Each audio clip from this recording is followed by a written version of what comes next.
आता रिटायरमेंटसाठी आपल्याला पैसा लागतो किती किती कॉर्पस लागतो. रिटायरमेंट कॉर्पस जर तुम्हाला काढायचा असेल तर त्याच्यासाठी हा एक फॉर्म्युला आहे. तर रिटायरमेंट कॉर्पस तुम्हाला जेवढा पाहिजे आहे is equal to annual expenses, त्याला तुमचा गुणिले 25 करा. म्हणजेच तुम्हाला तुमचा अॅन्युअल कॉर्पस, तुमचा किती रिटायरमेंटला किती कॉर्पस लागणार आहे तुम्हाला कळेल. म्हणजे की तुमचा वर्षभराचा खर्च गुणिले 25 करा आणि जो काही तुमचा येईल उत्तर येईल तर ते तुमचा आहे रिटायरमेंट कॉर्पस. रिटायरमेंट आणि हीच तुमची टार्गेट सेव्हिंग असणार आहे.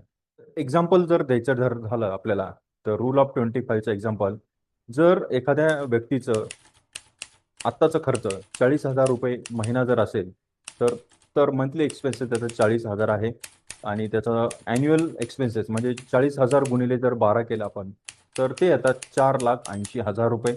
आणि रिटायरमेंट कॉर्पस जर त्याला करायचं जर असेल तर 4,80,000 गुणिले 25 करायचे, म्हणजेच 1.2 करोड त्याला तेवढे साचावे लागतील. त्यावेळेस त्याचा कॉर्पस त्याला करावा लागणार. तर मित्रांनो, आपण आत्ताच बघितलं की 40,000 जर तुमचा आत्ताचा जर खर्च असेल तर तुम्हाला जवळपास 1.2 करोडचा कॉर्पस हा तयार करावा लागेल. हा व्हिडिओ जर तुम्हाला आवडला असेल तर नक्की याला लाईक करा, शेअर करा आणि सबस्क्राईब करायला विसरू नका मित्रांनो. आपली भेट होईलच पुढच्या व्हिडिओमध्ये. तोपर्यंत शिकत राहा, इन्व्हेस्ट करत राहा आणि ग्रो करत राहा. धन्यवाद.